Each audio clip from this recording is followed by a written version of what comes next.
Hello, hello, hello, and welcome to tonight's podcast, episode 421, also known as Human Horrors. Is that what it's called? Something horrors. Gosh dang it. Let's see here. It is brain fart. Sorry, y'all. We'll just soft shoe until you find it. Oh yeah. Well, Yeah. we're here. Don't worry about it. Anyway, I like the groove of your music when you started. That was thank good. you. That's the newest music I made. I try to make one every couple weeks or every couple months. That's new and exciting for the show and or our other stuff that we do. Anyway, so let's get started. Look, if I click on the right thing on my phone, I'll get there. 10 seconds. While I'm looking for the name of this title, I'm going to have you guys introduce yourself and all that fun stuff. So we're going to start with Meredith, since she's right next to me. Meredith, who are you? What you do? Where do people find you? My name is Meredith. I am an author. My debut novel, Ghost Tamer, actually just last weekend won this big award for sci-fi fantasy. And you can find me any of the social medias at Meredith R. Lyons. And my website is Meredith Ray Lyons. Ray is RAE.com. R-A-E. Interesting. All right. What about you, James? Who are you? What you do? What you about? Where can people find you? Yeah, I work as an emotional intelligence coach, expert. I really just work with leaders and I help them galvanize their teams so that they can take a good team and just make it exceptional, right? And a lot of that's done through emotional intelligence. It's the stages of communication. You really got to go through the difficult things. And if you want to find me to talk about that kind of stuff, you can go to my website, jamesgburnham.com. That's just like it sounds, BURNHAM.com. And book appointment there if you want to chat about something going on with that stuff. Fantastic. Well, I found it. I found the name. It's hunting horrors, not human horrors. Hunting horrors, making players fear the monster.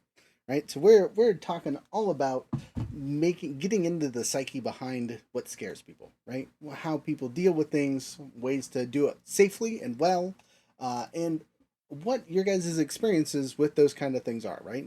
Meredith specifically asked for ability to share some of her personal stories, so this makes a very good segue. Right. So first and foremost, let's kind of clarify what we're talking about here, right? So when we talk about hunting horrors, what is the first thing that comes to mind? I'm going to start with Meredith again because she's right next to me, and we'll go to James next. I'm on the spot. Horrors. If you're hunting horrors, I mean, you're chasing the scare. You're chasing the things that people run away from. That's the first thing that I think of. Okay. All right. James? Yeah, I think there's an element, I would say, of people that do that. There's a different mindset in how you approach things that are difficult, right? You gotta have the idea of turning the thing that's the hardest and the most horrific into a challenge that you want to overcome. Most people turn and run from that stuff. Fair. Okay. And I mean, in our silly little games that we play, a lot of hunting horrors is the whole theme of the game, right? If you're playing like Call of Cthulhu or whatever, you are literally chasing eldritch horrors, or trying not to get got by them or whatnot. In D&D, you can hunt goblins and other monsters, and there's so many other TTRPGs that are focused on just like monster of the week. Do you guys have a favorite TV show that kind of encompasses that for you guys? Wow, that was a long question. You lost me along the way. Sorry. Now, what do I got to connect it to? So give it to me again. Favorite TV show. I'm not even high, and I'm struggling. So, favorite TV show that connects to hunting horrors, right, or dealing with monstrosities. Okay. So I don't watch a lot of TV, but there used to be this show on called Psychic Kids. Okay. And it was super creepy because like these children could see ghosts, and of course they like set it up with the music and all the stuff, and they would like interview the actual kid and whatever, and some of them would have like creepy ass beings like following them home from school or like showing up in their rooms at night and stuff. And I don't know, and sometimes it would help them like try to get rid of them, and sometimes they could see like good ones and bad ones. but it was engaging and also like super creepy. Okay, all right. James, what about you? I watched a series that I really liked. I think it's called Mine Hunters or something on Netflix, On the and serial it's these killers. Yeah, yeah. guys that yeah, they start to try to profile serial killers so they can find them, and the interviews that they do with them, and kind of getting into the psyche of these people. I found it to be fascinating. Right? Yeah, because your To brain doesn't understand the work. mind of a serial killer. Right? It's crazy, fascinating. That's a great show. Sorry, Well, I mean, because it was based on real events, right? All the people in it were real yeah, people. All yeah, the I like characters, all stuff that like fun stuff. that. It was great. Yeah, Yeah, I really liked it too. yeah. The one that comes to mind for me though is Supernatural. Right, that's your hunting Oh horse. yeah. Get in the car, Dean. We gotta go kill monsters. Um, that's my go-to on that one. Now we kind of established the things that we're talking about, right? When you think of horror, right, by itself, what do you personally conceive with it? What is that word tied to for you? For me, Is this it's a race? I don't No, think so. You Sorry, want I'm to go joking. first? No, I'm joking. I for me, it's I don't like being scared. Um, I don't really enjoy walking. I don't know. So I for me, it's the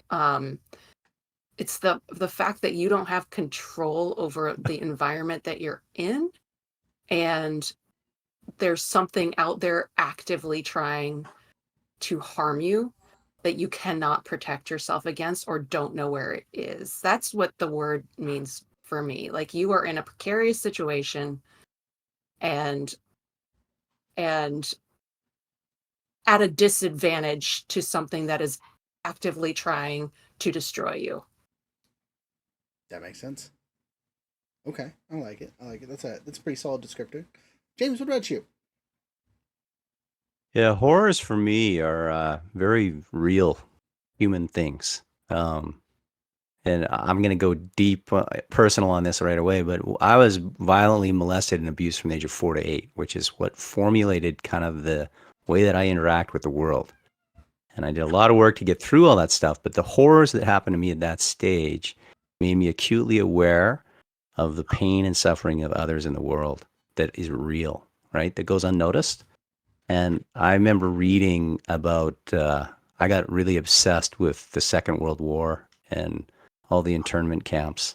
I remember reading about that and just being horrified at what humans could do to other humans. Just astonishes me what humans can do to each other. See it all the time. Those are the true horrors for me, and I worry about them. That's a great segue for my next little bit here. But when I think of horrors, it's much more often human caused horrors than Yeah, other things, right? Monsters are scary, but they're not horrors, right? Because they aren't something that could be as safe as your best friend or as dangerous as someone that's going to drag you somewhere and cut you into little pieces, right?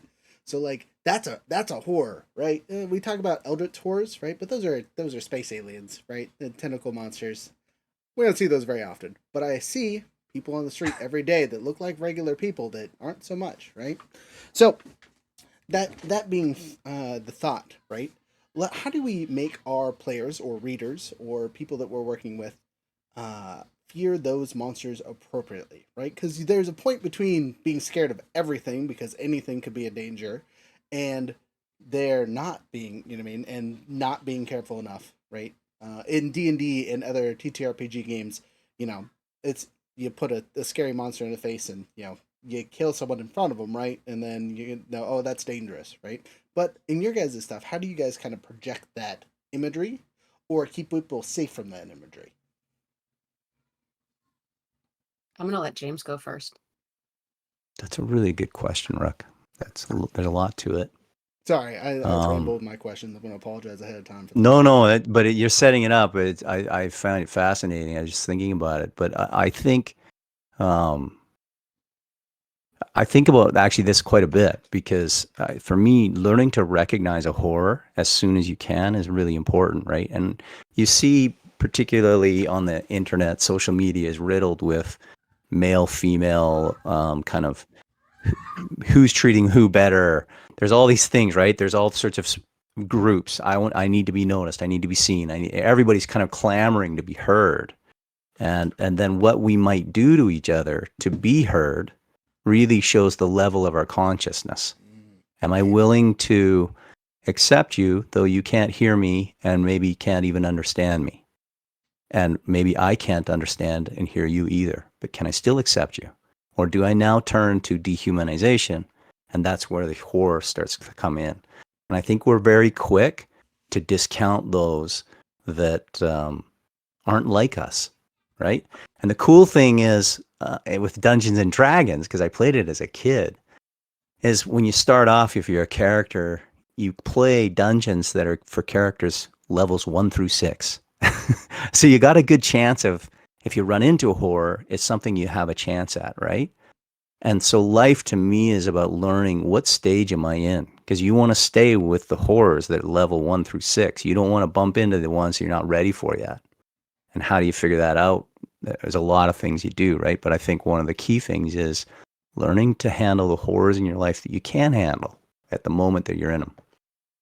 I don't know. That's a long answer to a long question. That's a fantastic long answer to a long question. So thank you. I'm gonna ping off that in a little bit, because that again, great segue. You're killing it for the segues for me. But I'll get back to it. Meredith, what about you?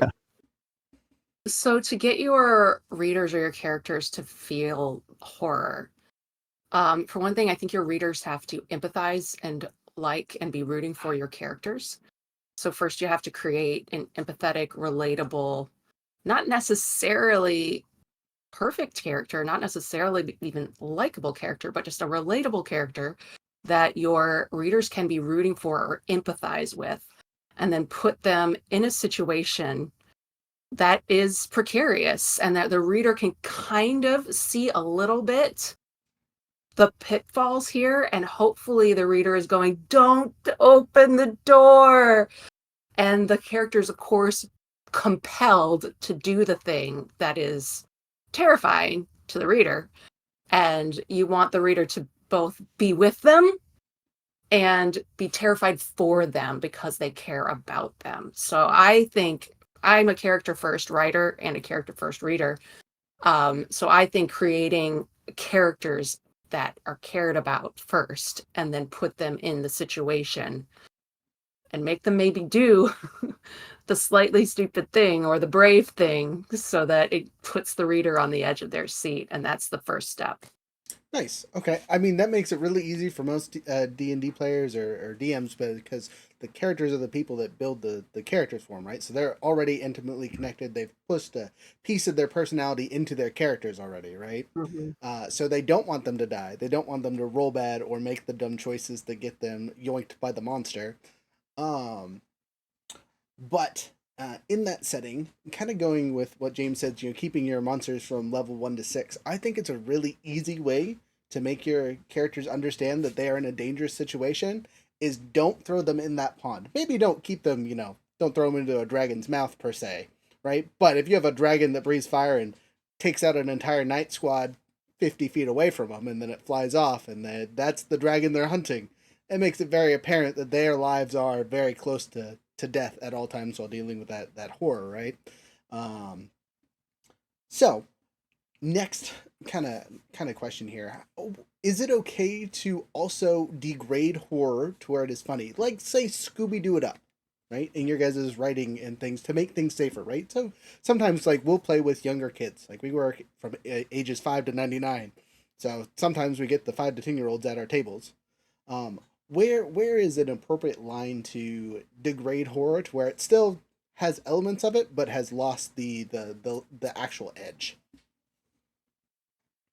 I think it depends on your audience. Well, I think there's going to be different levels to Okay. in writing, at least there's different levels to it, and you have to know, I guess, what you want. And there's like, because there's gory horror, there's Right. bloody horror, which I don't really like. There's psychological horror, and I prefer something on the lighter side. Like my book has been put in some horror categories, but I wouldn't call it a true horror. I would call it horror light. Okay, I like I it. do feel like you have to have like some worry and concern for the characters and for the situation, but it doesn't always have to go to the nth degree. Like you don't have to go bloody or gross. You don't Okay. have to be killing people every 5 seconds. So I think you can go anywhere on it. Like it depends on what your audience, your reader, and what you as the producer kind of want and are comfortable with. Okay, so Um, to tag on that, because that seems like a really important part. Where would you generally throw it for most people? Right? What would your medium be for that setting? What is too far or too little? Where's the cutoff point for you? for me, For you. killing animals. Oh, No killing animals.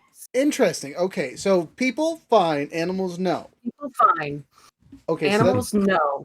that's And I don't do on the page abuse. okay. Um, I don't like if it's in a character's background or backstory, that's okay. For me, hard no on like on the page, like rape, abuse, anything like that. Um, any kind of killing an animal or a child to yank emotion from the reader or yank terror from the reader, I think is cheap. And it's for me, it's a hard line. It's not a hard line for everybody, but Right. for me, that's where my hard line is. So, I do this on the regular with my characters, right? Especially for ones that have the ability to like summon them back, right? And it's kind of a disposable creature. Gets murdered every session. Just it becomes a running joke. Now, if it's a character that they've bonded with and have been with for a really long time, if I am to mark that character, it's going to be for very emotional and important reasons, not just because it's a Tuesday and they happen to run into a mean orc. You know what I mean? Like, obviously, once that character has enough stance in the world that they're playing in, it's very hard to kill them off without, some chance of them being able to come back. Luckily, in our worlds, generally, they have the chance of coming back. You can resurrect things and bring things back to life, so death isn't always the final issue. But I digress. James, what about you? Where is your line at? What is your kind of take on the goofy bits of degrading horror to where it is Well, I friendly? always appreciate humor. I do. I think that humor has a place everywhere that 100%. you can, if you can do it right, right? Humor is unique to each person, right? So I may laugh at something that Meredith thinks is inappropriate, and she likely will do the same. Laugh at something that I think is inappropriate, right? Because we're different people. So I don't know that you can do anything but strike your own balance in what that is and how you deliver it. And as far as in fiction and writing goes for me, I don't really write any horror. I do write some fantasy, and there's some horrific type of things that happen. But my horror always goes back to human. And I would say, so for me, my abuse, one of the side effects of it when you're a child, I found this out after years of therapy, but I had a dream that used to wake me. It was a nightmare that would just terrify me of being chased by this person. And every sound would warp, shapes would warp, and every face in the dream would turn into his. And it started happening while I was awake, when I was in second grade. And I'd be sitting there in class, and the teacher, everybody around me would turn into it. And the only way to break out of it was to do something very disruptive, like flip over my desk, punch somebody.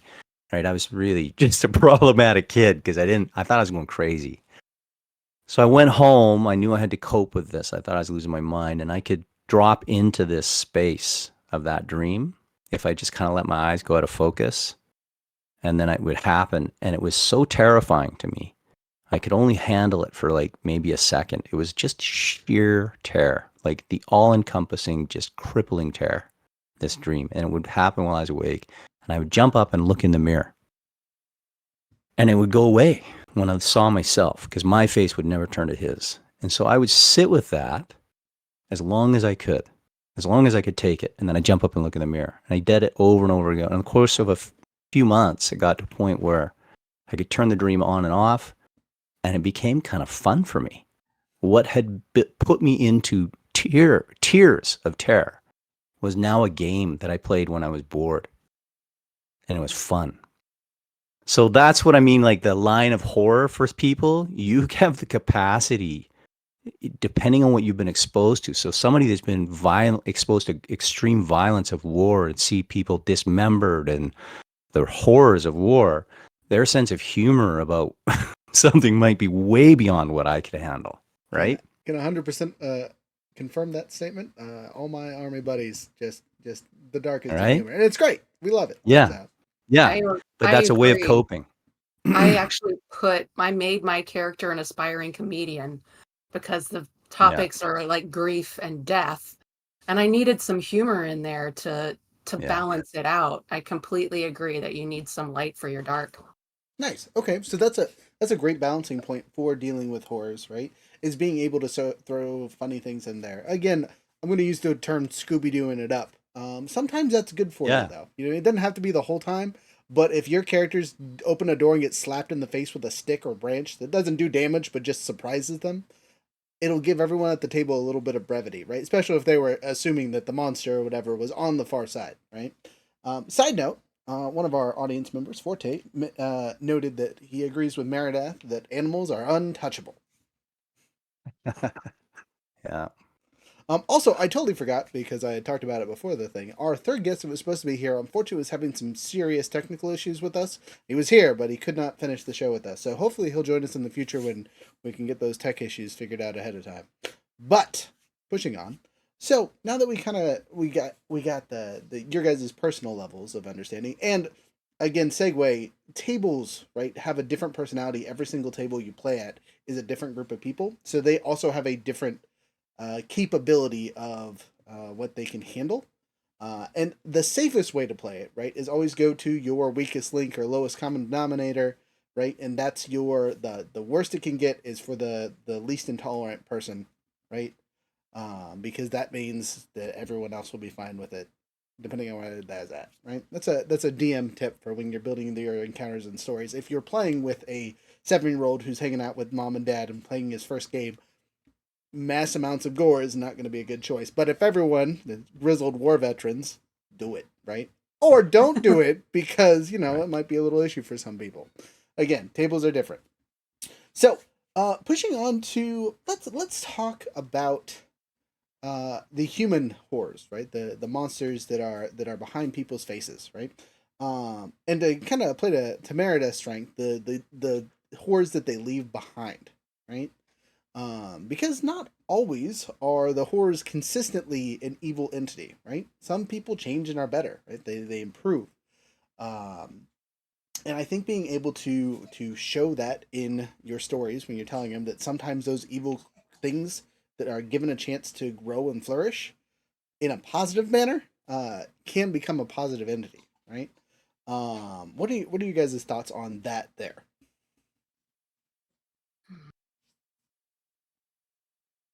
Horrors becoming positive. I mean, James gave you a great story about a personal bit like that flows into that super super well. Right.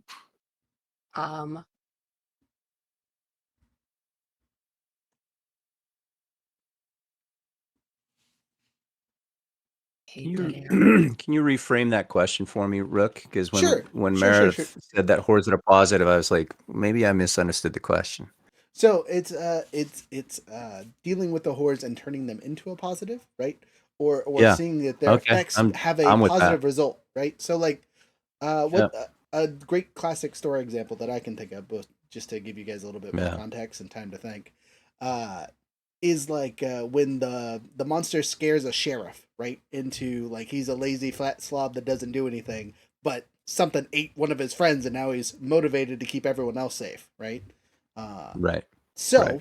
those kind of examples, right? Talking about ghosts or other things that have caused a positive communal response or a personal response. What are you guys' thoughts Okay. on those? Well, I guess anything that's going to motivate you to make a change for the positive has a positive aspect to it. So, for instance, in Ghost Tamer, my main character is in a horrific train accident. She is depressed. She's not handling it well. Her best friend died in the accident. She's the only survivor. And she starts seeing ghosts. And she doesn't want to see ghosts. She doesn't want to be a psychic. She doesn't want to communicate. And one of the ghosts is friendly and is trying to like hang out with her. He says he's been with her all her life. Another one is trying to destroy her and take her soul. So in order to get rid of the bad one, she has to go back and figure out why the good one is attached to her. And she ends up having to resolve a whole lot of family issues and deeper things and deeper problems that she either was unaware of or had pushed to the side or didn't want to deal with, including her survivor's guilt and her grief and all of that, in order to get through where she is and come out and basically survive.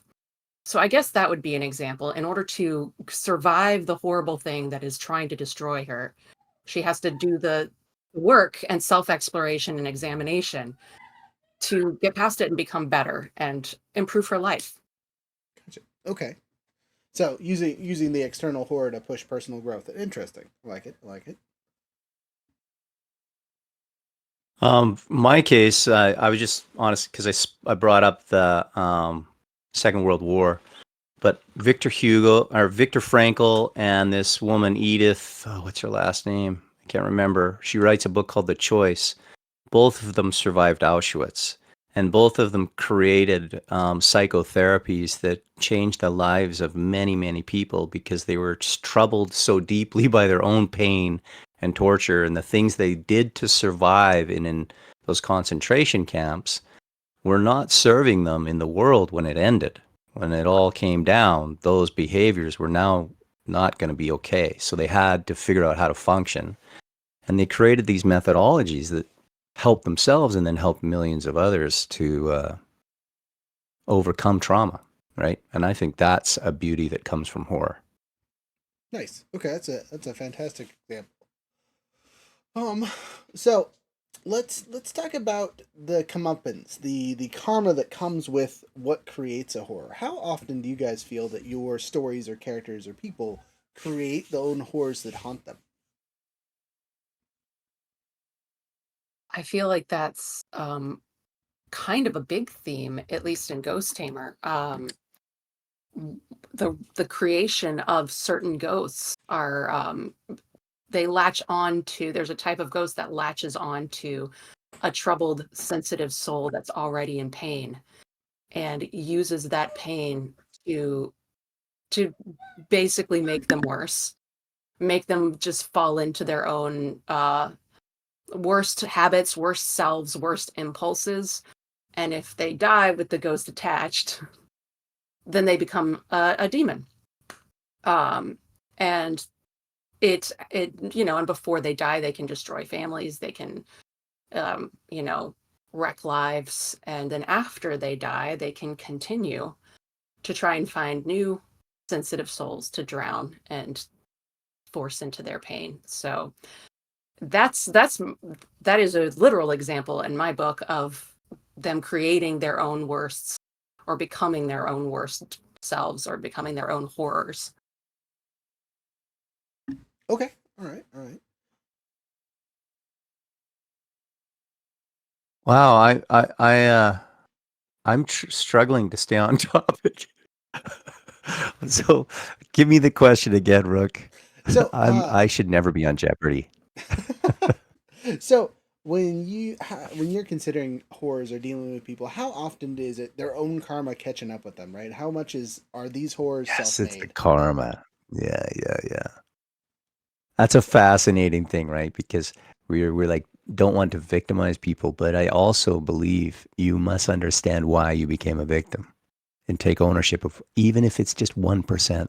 Can you take ownership of that? Because that's what leads to what you said earlier. How do you spot the horse, right? How do you find the ones? And I think leaning into that, taking ownership is the only way to say, I've got some control. So it's a safer place to be and to feel. I think you feel far more out of control when you say, I didn't invite this. So I think it's almost like a safety mechanism to be like, I created this circumstance. I do think that there are things out of our control, but I also believe we absolutely create so much of the pain in our lives. John Gottman, he's a marriage therapist. He has incredible data on relationships. Over 75% of second marriages fail. You have a higher percent of failure the second time. And the reason is because we don't handle the horror that we first, had to deal with. So rather than handling it, we create another horror and marry another disaster, and it just keeps going, right? And that's an example to me of us creating our own horrors. We ignore the one that we're with, and in the ignoring of it, it persists. Interesting. You Okay. got to slay the demon. You got to slay it. Got to do the work, as you said, right? Yeah. And it never ends, right? There's always more to do. Always more to do. I agree. On that though, I mean, sometimes it's a roll of the dice, and in Yeah, TTRPG sometimes it is. specifically it's just a roll of dice. What monster did you get for the Yeah. week? Haha. But the other time is sometimes you just go into an area and there's already havoc and horror, and you're just taking the responsibility of dealing with it, right? Especially as heroes telling stories. There can be karma. You could have done something terrible to someone who was actually a witch, and now she's going to get you. But more than likely, at least in stories for our adventuring heroes, a lot of time, especially when they start out, the horrors aren't their fault. But as they build the stories, it is wonderful to pull those things, those dark secrets that your party has, and throw them to the front and be like, "Hey, you forgot about this," and can make Mm-hmm. for really interesting stories. Again, we go to a horror in a crowd, right? Some of your worst enemies could be 5 feet away from you. You wouldn't know it if there's 20 other people next to you, right? Uh, sometimes you're going to recognize them off the bat, but regardless, right? If you give people enough distractions, the real dangers kind of fade away. Yeah. Um, so, on that, what is your guys' big tip for making horrors recognizable? Right, either spotting them in your own circumstances, or making sure that the reader understands that there is something dangerous by them without overtly being like, "Hey, there's someone with a knife stabbing people. Run for your life." All right, kill my camera really quick. Oh, we Oh, lost him. you're No, good. No, no, Oh, my he's thing was just back. getting He's back. fuzzing for no good reason. Oh, Yeah. stop that. It's not focusing on me. I'm talking so about getting ghost. people The ghost is in front of me, just Yeah. mooning people. so getting people to recognize the horrors in front of them is the question. Yes, Mhm. exactly. Hmm. Or being able to recognize that there is something horrific nearby without overtly being like, "Hey, this is the thing," right?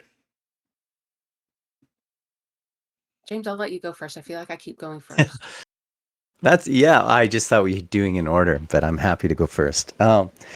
Yeah, I think that is what the whole purpose of our learning is, right? Is learning to see the path. And it's hard to see, and we were always going to walk in. Buddha says life is suffering. And the reason it's suffering is because you're going to fall off the trail. You just are. And that's the whole point of it. And so learning how quickly, the sooner you learn, oh, I'm off the trail, or I'm in trouble, and get back, the better you are, right? And that's the big conundrum of the human existence, right? You start marching along, and you're like, no, this is the fucking trail. I'm doing this trail. And you're like hiking through, and bears are chasing you, and there's monsters, and you thinking, and then you realize, no, I gotta let go of this idea and go back to where I was, whatever, right? This is all kind of speaking in code, but in tangible things, something really, really tangible is I try to read people's energy. And we as humans have mirror neurons. It is in our DNA, and we are built to feel and read each other. And we have suppressed our emotions systematically through culture. And it is a huge disservice to us, because when you allow yourself to feel and recognize it, you can see the danger in another person way sooner. You can feel their energy. You can feel the predator nature of it sucking from you, right? You really can get into it. The people say, oh, I'm an empath. Well, everybody's a fucking empath. We are human. If you're not, you haven't worked on it. That's all. You're meant to be. We're pack animals. And so how do you see it? Read their energy. Don't care what they look like. Don't worry about their tattoos, their skin color, or if they're calling themselves with pronouns you're unfamiliar with. Just read their energy, and you'll be able to tell if they're nice or not. That's what I think. I 100% agree on that one. Oh, and there's a great quote or a story for a tale from forever ago, right? That a beautiful soul will always be beautiful regardless of the pimples, freckles, or face. And an evil soul will always be ugly, regardless of what pretties they wear. Yeah. Nice. Yeah. I guess in order to have horrors recognizable for in a story, I think it's always a little better if the reader can see it a little bit before the character Okay. can. Okay. And so if the reader has a little bit more clues, one, it makes them, readers never want to feel dumb, so it makes them feel a little smart when they're just slightly, not too far, but just slightly ahead of the character. And I think signaling it, it's better than, you don't want to just spell it out like something is wrong here. Things Right. like saying the hair on the back of their neck stood up, or a chill goes down their spine or something like that. So the bodily sensation, like almost like James was saying, like when something's wrong. I used to say this in self-defense classes all the time, like if you get that gut feeling, like don't worry about being rude, don't worry about looking like a weird person or whatever. Trust your gut feeling. And I think characters can have that as well. And even if you're just reading it, the hair standing up on someone's neck or goosebumps rising on their arms, that that's not a good thing. That's probably something is coming, or something's about to happen, or they're at least scared of something. So I feel like those little signals, the quiet ones, are almost creepier and will amp up the tension so that you have that anticipatory dread, which will heighten the reader's emotional response and the experience before you actually see, quote unquote, the horror. And I actually almost think it's better. So everyone's familiar with the movie Jaws, and how the shark, when they made it, was so fake looking and terrible that they decided not to have it on screen as often as they wanted, and it made it scarier because your brain takes over and makes it bigger. So I almost think having something in the dark, something that you can't quite see, something that you can't quite make out, as much as you can let the reader imagine the horrible thing, is even scarier than just pointing it out and spelling it out. So to shorten everything that I said, the way to make them recognize the horror is first sensory feeling, a little bit ahead of the character. Have them be inside the character's head or inside the character's body when they feel something wrong, and then let their imagination do as much as possible. Gotcha. So, just as a side question for that, right, is letting the reader or the player know ahead of time that there's something going wrong. How would you do that? So, like in our games, right, I can narratively say, your players don't see this, but this is what's happening in another scene, right? Or as you guys walk by the thing, your characters don't necessarily read the banner that has a wanted poster or whatever, but there it is, you know what I mean? And I tell them about it, and their players have to not know about the thing, but they know that there's someone murdering people in town or something silly, right? How do you influence that to make the reader understand before the character? Because obviously, as soon as the character has their hair stands up, they are feeling it. How do you let the character, or sorry, the reader know ahead It of can time? be atmospheric things like, so they're walking in the woods and suddenly all the birds stop singing. Okay. Everything goes quiet, but maybe so you've got two characters walking together. James and Rook are walking through the woods, and they don't notice because James is chattering along, but everything goes quiet. The birds stop singing, the wind stops blowing, Gotcha. and Okay. suddenly the crack of a branch in the distance is loud as a gunshot. So you've got those atmospheric feelings. Your characters may just be blissfully walking along, but if there's atmospheric stuff happening, then the reader can be like, "Uh-oh, something's about to go down." Gotcha. Okay, that makes a ton of sense. I like that. I've Okay. read, oh, sorry. No, No. go ahead. I'm listening. I was going to say I've read books that have done it well with like those, when they're talking about somebody watching a person across the table that they've met, and you're going to discover that there's a monster in the room, and they're watching it, and something happens, everyone laughs, but while they're looking at the person, the way they're laughing, a chill runs up their spine, right? Right. There's like that. They just put that in, right? There's that Or to little your moment point, of energy exchange, right? about how we're taught societally to ignore those cues. Yeah. Like I felt someone watching me, but I turned around, no one was there. Ugh, I am just being Yeah. paranoid, I tell myself. That kind of Yeah. narration can be in your Exactly. character's head. So they're denying Yeah. it, but the reader's like, nope, nope, Yeah. I know that someone was watching you. Because we've all felt it and ignored it and been punished by it, right? Mhm. So, yeah. Yeah. Or you have other characters telling them they're crazy, Yeah. and the reader knows You're that making me they're want to not. read your books, Meredith. You have lots of great stuff to say. So, I know. Thanks. All right. So speaking of personal stories, I'm gonna open the floor for you guys because one of the things that was requested in our pre-interview stuff is the ability to share some horror stories of your own. Um, but we're gonna make it a little more fun. So Meredith, you can tell us about your ghost story because we would love to hear that. But also before that story, I want to hear some businessy side of your horror stories, dealing with people. Like, what's the worst person you've had to deal with in what you do? Oh, man. You don't have to give names, but just an experience of a just horrible dealing with a person.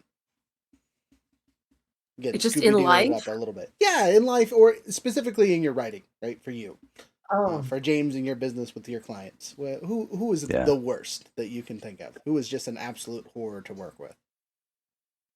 I got somebody. It was the first time I realized how utterly manipulating and conniving a person can be. I'm just not geared that way, and so I don't think that way. And I was the VP of sales at a company, and there was 5 of us. We started out as 5. We ended up with 2, and we would have these monthly competitions with our teams. It was real cutthroat, kind of, that sales boiler room type stuff. But my team was winning, and it was competing. This woman had her team, and like for me, I ran things loose. I don't care if you show up late and leave early. If you're killing it, do whatever the hell you want to do. Just sell, right? And so that's kind of how I ran it. And I was loose and had camaraderie. She was really running tight ship on her edge of the office, and she would tell me, like, I would be like, I think I'm gonna head home. I think we hit our targets for today. I'm going to go to the beach because I was in California at the time. I was like, I'm going to hit the beach, go surf. And she'd be like, oh, you deserve it. Go on. And I'm like, yeah, like I wouldn't think anything of it. Right. I knew the boss. Come to find out, she's like calling the boss the moment I walk out, telling me, go, man, you go. And then calling the boss, James just walked out. It's 4:45. It's not even 5 o'clock yet. And he's leaving. And oh looks my so bad. He God. sent all the salespeople home. Like she was always trying to get me in trouble, right? My boss didn't care because I was killing it. So he didn't care either. But I found out that people do that. That illuminated me to this level of conniving. Like to my face, she was like the kindest, sweetest, like, and she would get information out of me. She would use it to steal sales. Like the So mad level it's like of, on your behalf. yeah, I'm like it was retroactively amazing. mad. Yeah, it was amazing, right? I remember, but it was good because I learned what she had done, how she had done it. I went through that stuff, and I could spot those people in the future. And they're out there. There's not a Yeah. lot of them, but they're there. They're there, and they expose themselves quickly when you're aware of it. And that brings up a great low stakes horror to deal with someone, right? Someone who's being horrible, not necessarily a monster, but in the background they could totally destroy a person, or totally destroy a storyline, Yeah, things like that. yeah. She Um, could have, if the wrong boss that didn't know me or whatever, he could have totally just fired me, right? Right.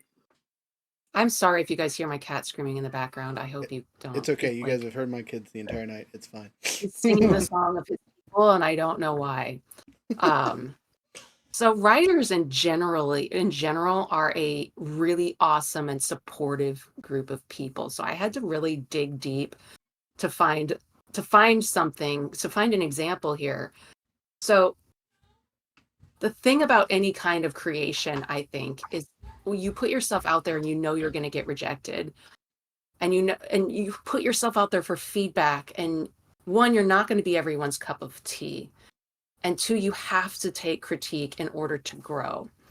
So, um, so you go out and you seek the, I guess, the wounds that you're getting, and but it is like it, you know, it stings a little every time.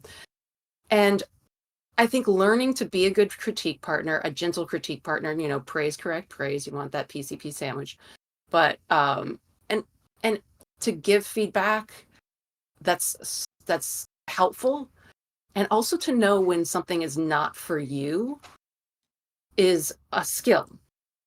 And Yeah. I sent a manuscript to a couple beta readers. I'd already got a revise and resubmit on it from a publishing company. It's coming out next April. So there is a happy ending. Don't want anyone to get too scared. But I got a revise and resubmit, so they wanted some changes. So I had 3 people read it over for different things. And one person, uh, Marco Polo'd me. And if you don't know what Marco Polo is, it's an app where it's basically video text Yeah. messaging. So they video you and you can watch it whenever you want. 20-minute Marco Polo about how my book basically, it's an intense polo, right? My book basically wasn't up to snuff, was not as good as my other work, and that I should basically go back to the drawing board and start over. But went on a tear. Even said during, man, I wonder if I should just delete this. I don't know if this is too harsh, but then continued to go, and I went into a spiral of self-doubt because of it. And fortunately, I had, like I said, 2 other people who were also reading it who were like, your book is fine. One, a publishing company's already interested. And 2, this just was not their thing. And they should have just said, I'm not the right person to give you feedback on this. Not going to read anymore. Which is acceptable. Still stings, but not as bad as an assassination in video form. So I can't even, there's not even a back and forth. You're just sitting there watching someone tear up your a little part of your soul that you have just given them and hoped that they would treat gently. And so that's the one example I can think of, because like I said, writing people are mostly very supportive and fabulous. I can't tell you how much I relate to that last bit, right? Because every time we tell our stories, right, it can be new or fresh, or sometimes we run other people's stories, but a lot of stuff, especially for our company, we build stuff from the ground up. So everything we build is for the people that we are playing with, right? If I were ever to get a 20-minute tirade about how terrible my stuff was, I might, as a grown-ass man, cry, because that would hurt so much, right? So, like, I feel you wholeheartedly. Piece of your soul into It your work. destroyed a friendship. I believe it. You know, Yeah, yell at me I for do 20 too. minutes about something I spent however long working on. Like, I can take criticism. I don't want to be told that I'm a useless piece of shit for not fitting the role that you expect of me, right? And to segue out of that one, because that's a good segue, right? Is when we're using these horrors, right? We have to make sure that they are encompassed in an appropriate manner for what we are dealing with, right? We talked about not its cup of tea and everyone's table, right? But one of our big things about when we set those boundaries is understanding why we are setting them, right? Because you can still hit the same pitfalls of doing an extra gory horror by still knocking people out every 10 seconds. There's no blood, no one died, but every 10 seconds someone's getting knocked out. Like, why? What's the point? Why is this person so strong? They're just beating everyone up, right? So like understanding the reasons One behind Punch Man. One Punch Man, different story. If that's your story, you know you're gonna win. All right, you gotta have those stories. They're good, but the expectation behind that is that's what it is, right? The subversion is he can't lose. There's no fear of him losing, and it's boring. Um, but with that, having that expectation set for when you're making these horrors for your groups and settings and readers and all those fun stuff, and knowing what they want out of you is excessively important for a successful story to be told, right? Because, every once in a while it's great to be scared, but not all the time. No one likes flight or flight continuously, right? People Right. jump out of planes for fun, but only ever Then once they in a go have a while. beer. Right, Yeah. exactly, right. We talked about the dark and the light. You got to go to a comedy show after jumping out of a plane, balance things out a little bit. Can only have your parachute fail once. You got to take a break for a while. So I got to tell you a story if I can around Yeah, we that, got or time. am I out of line? No, you're good. So I was rappelling in college. I used to rappel all the time. We do Aussie style, which is you hook it up to your back and you run down the face of a cliff. And Nice. we hooked it up to this. It was a 600-foot cliff. It was massive. And we would launch off of this halfway down, 300 feet overhang. So it's a free fall. You just free fall face down, and then you pull the rope at the end, and the adrenaline's just pumping, right? You're just like, whoa, it's insane. And then I had to ride my bike home, and I'm climbing above campus where I was going to college, and I ride my bike down, and I'm cutting through campus, and it's between classes, so the sidewalks are empty. And I'm launching off these stairs with my bike and landing. And there's this one set of stairs. I don't know how many it is, but it's a lot. And I launch off that just as the bell rings and I land and both my tires pop. Boom. And I fall face first over my handlebars. My face is like this far from the front of my tire. And all these people coming out see me like hanging over like this. I was really embarrassed, right? I was a 20-year-old kid. I just kept riding. Oh no. Got myself off. But the adrenaline had got me to a point where I just did something really stupid. And yeah, it was embarrassing.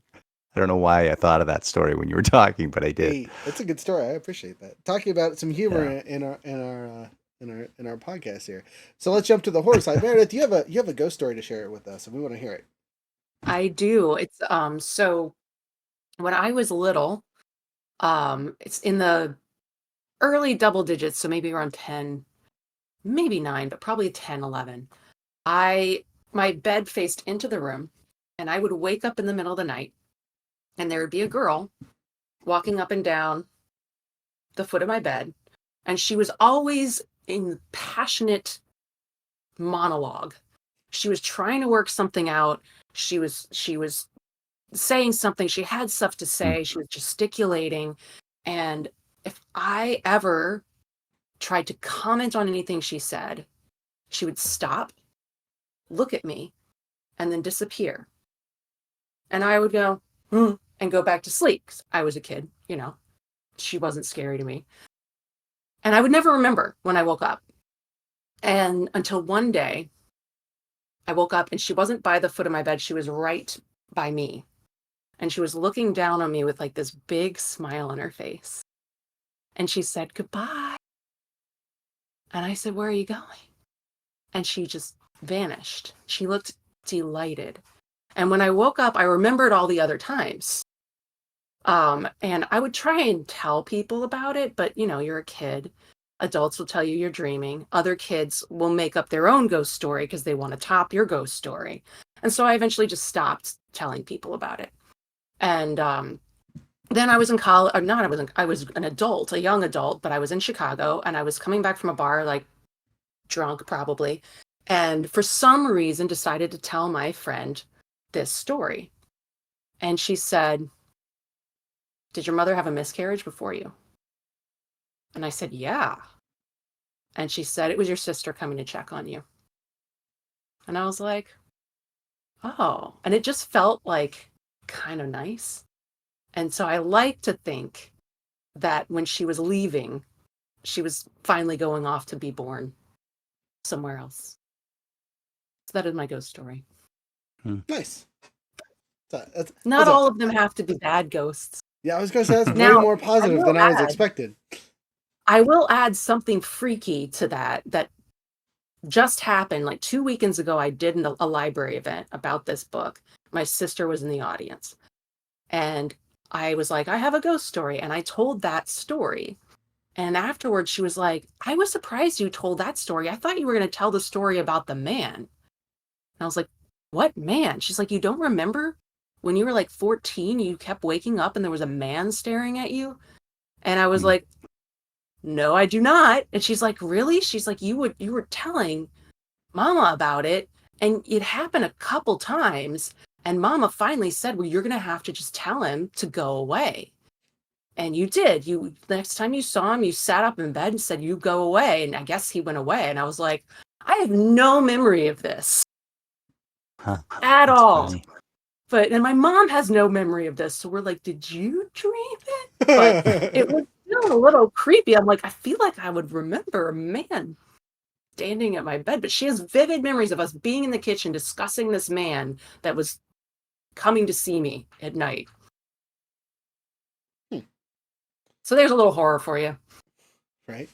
There's a lot of good, I say good stories that are kind of like that, but I don't think we have enough time to go over any of them, unfortunately. We're kind of at our 5-minute mark before we wrap it up, so this is the perfect time to do our last minute thoughts on the whole topic, right? And see what you guys thought about this specifically, and then get our goodbyes, where people can find you, all that fun stuff.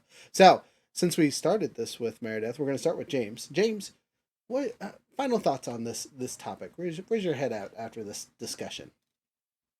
Well, man, I sure did not. When you gave the topic, I remember just thinking, I wonder how we're going to apply that. I hadn't made the connection, but you set it up really well at the beginning.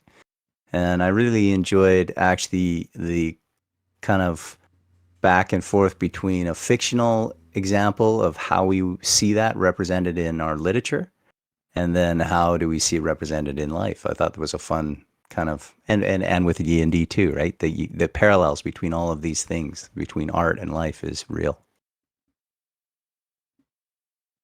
I like that. I can't remember who said it, which artist said it. Maybe one of you guys know, but like, art is a lie that makes us see the truth. Yeah. I've And heard I that quote. I have like, no idea who said it either. can't remember. I should know because I say it all the time. But I feel like it's similar. Like I've gotten so many emails about Seems this, like Pablo Picasso might have said that, something but I like don't know. that. Yeah. But it's, that have said like this book resonated with me, like bringing in their own life stories Hmm.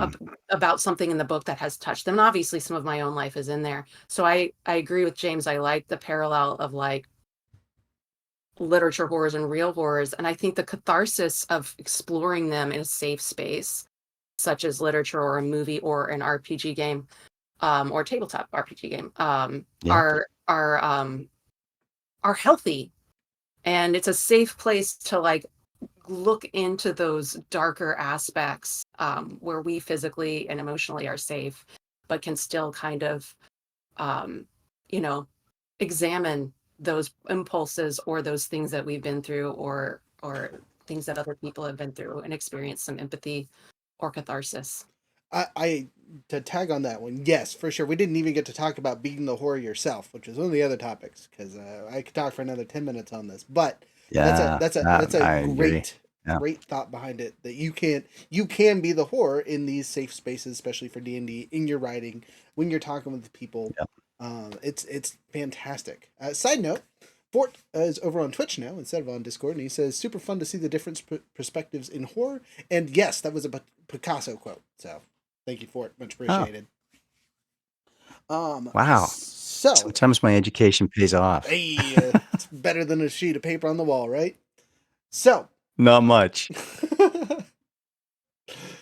so, before we get into our spiel for the end of things, how about you guys? Where can people find you? What you're working on? What's coming out? Obviously, Meredith, you just got a book. Tell us a little bit more about that one more time. This is Ghost Tamer. And it is about an aspiring comedian. She's riding the owl in Chicago after an open mic. The train flies off the rails and kills everyone except for her. And now she can see ghosts. And it's available pretty much anywhere books are sold. It's an Amazon editor's pick. It was a best sci-fi fantasy. I am now award-winning author Woohoo! as of last week. It's Yes, I awesome. have another book coming out next April, and that is more of a fantasy. But you can find out all about that at meredithraylyons.com or on any of my socials, which are at Meredith R. Lyons. Perfect.